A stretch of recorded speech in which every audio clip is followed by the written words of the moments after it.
રામ નારાયણ રા. સંસાર જે શબ્દના આધાર પર બનાવાયો છે એ જ મંત્ર છે. તેને મનના યંત્ર દ્વારા પકડી લેવું જ સાધના છે. જેના સહારે આવે શકાય તેને જ અંતમાં મળી જવું પડે. જે શબ્દના સહારે ગતિ સર્જાઈ છે એ જ પ્રકૃતિ, એ જ સંસાર આજ સુધી એ જ શબ્દને સ્મરણ કરી રહ્યો છે.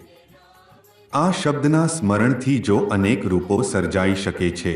આ રૂપાંતરણ સતત ચાલી રહ્યું છે અને જેના આધારે આ બધું ચાલે છે તેને જ મંત્ર કહેવામાં આવે છે. એને મંત્ર કે કોઈ પણ બીજા નામથી ઓળખવામાં આવે, હું તેને હંમેશા દરેક મુશ્કેલીમાં, દરેક ક્ષણે મારા મનમાં સ્મરણ કરતો રહું છું. જે ગાયનું દૂધ દોહી લેવામાં આવે છે તેને જ ઘાસ પણ ખવડાવવામાં આવે છે. ઘાસ અને દૂધ એક જેવા નથી.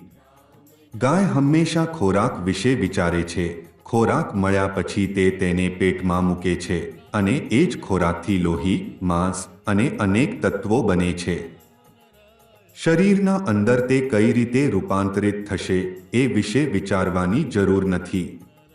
તમે જ્યારે દાળ ભાત મિક્સ કરીને મોઢામાં મૂકો છો ત્યારે શું તમે વિચારો છો કે અંદર જઈને શું બનશે?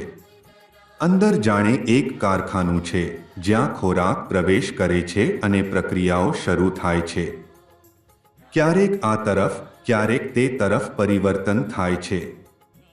આપણે એ જોઈ શકતા નથી અને એ જ સારું છે. એ જાણવું જરૂરી નથી કે દાળ ભાતમાં લોહી છે કે નહીં. રામ નારાયણ રા.